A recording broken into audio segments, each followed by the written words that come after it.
Hey guys, in this video, I'm going to show you how to change the progress bar on Audible from chapters to full title.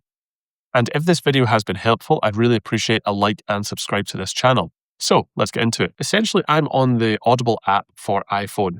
And if you go down to the bottom right, I should say it's the exact same for Android as well. If you go down to the bottom right, the profile button, hit that, and then go up to the top right gear icon. And then basically the second option down is the player option.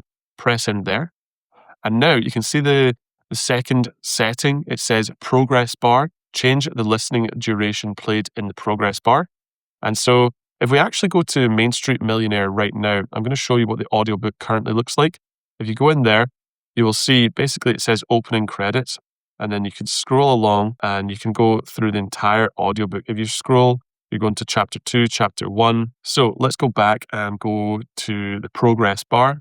So it's currently selected on full title, but if you want to go to chapter, you can select chapter, and let's go and see what it looks like now.